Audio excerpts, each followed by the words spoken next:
The late afternoon sun slanted across the parking lot of a grocery store in Burlington, Vermont, casting long shadows between the parked cars. If you believe in kindness, second chances, and the power of small moments to change lives, please like, comment, share, and subscribe to Kindness True Stories. Also, tell us in the comments, where in the world are you watching from? A man in his mid-30s knelt beside a stalled luxury sedan, his callous hands working beneath the open hood while a woman in an impeccable charcoal suit stepped out from the driver's side. Her heels clicked against the asphalt with impatience, her voice sharp as she demanded to know how long this would take. He answered without looking up, his tone calm but clipped, making clear he had no interest in conversation. When he finally stood and wiped his hands on a rag, the woman tilted her head, studying his face with sudden intensity. Her breath caught, stuttering for half a beat, as though she had just seen a ghost she was not yet ready to believe in. For a moment neither of them moved. The woman's lips parted, and a name escaped in a whisper, so quiet it might have been mistaken for the wind. But it was not a name. It was a nickname, something intimate and half-forgotten. A word that belonged to summer nights and youthful promises, made on a porch swing 12 years ago.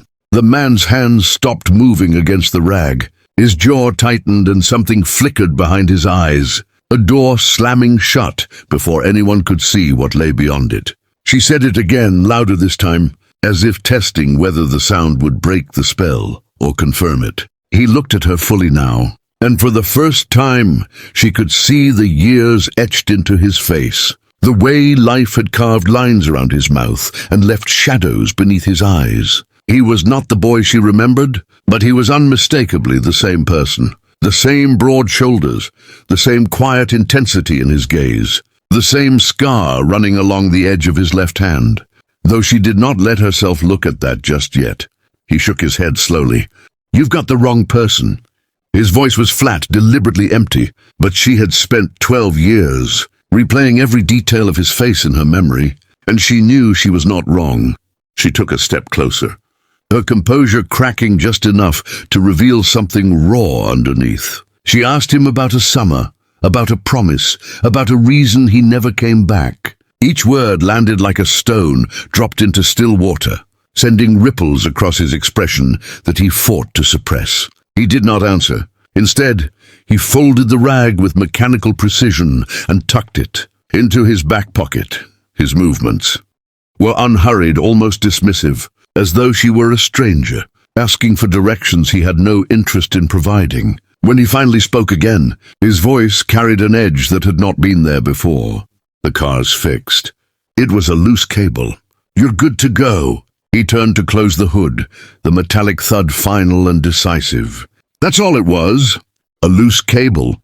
she asked, her voice trembling slightly, not with the wind, but with a force of emotion she could no longer contain. "After all this time, that's all you have to say?"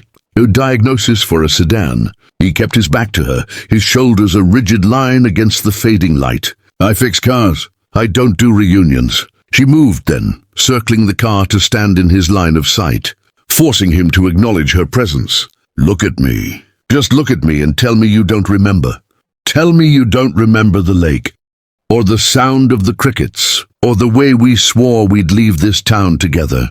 Tell me you don't remember the plan, Finn." The nickname hung in the air between them, a relic that seemed to warp the very atmosphere of the mundane parking lot. He flinched, the tiniest fracture in his stony facade. That was all the confirmation she needed. "It is you," she breathed, the words filled with equal parts triumph and devastation. "I waited, at the bus station, for 4 hours. I had 2 tickets and a suitcase full of dreams so naive it hurts to remember." He finally faced her, and the raw pain in his eyes was so acute it stole the air from her lungs. The carefully constructed emptiness was gone, replaced by a storm of something old and festering. "You think I don't know that?" The words were torn from him, low and gravelly.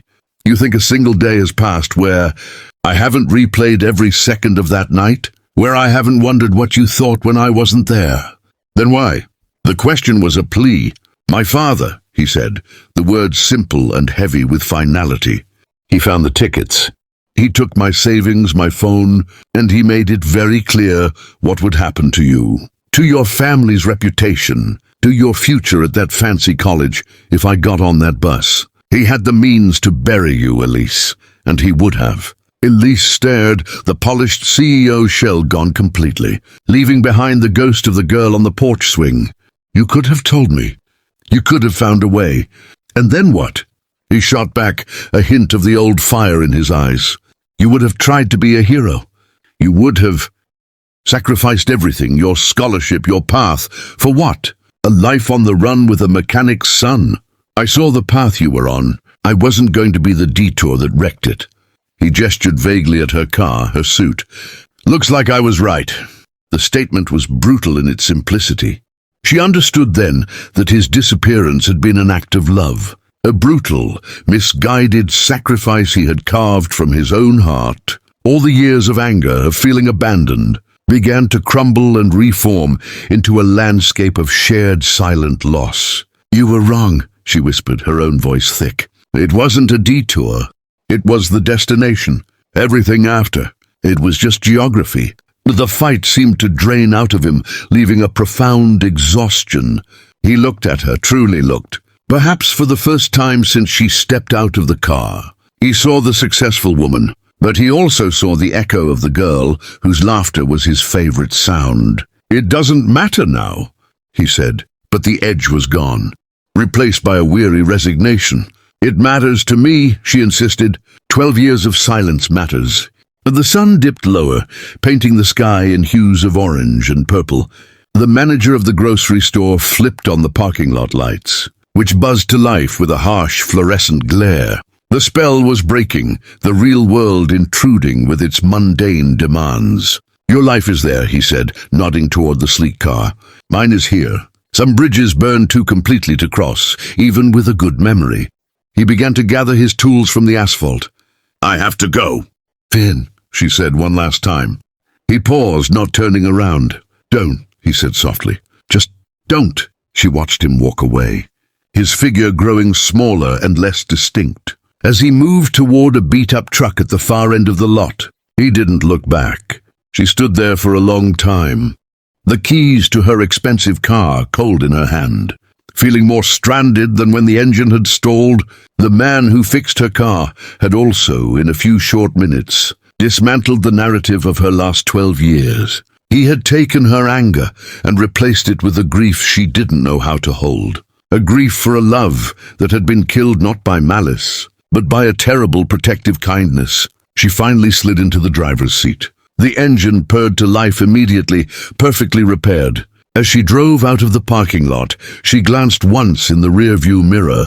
His truck was already gone, vanished into the gathering Vermont dusk, leaving behind only the long shadows and the echo of a nickname that would now haunt a different set of memories. The encounter was over, a fleeting intersection of two timelines that had diverged long ago, leaving them both with the silent understanding that some stories don't get second endings. They just get closure, sharp and sudden, like the slam of a car hood. Thank you for watching this emotional story. If you were moved by this unexpected reunion and the weight of words left unspoken for 12 years, please show your support for our channel.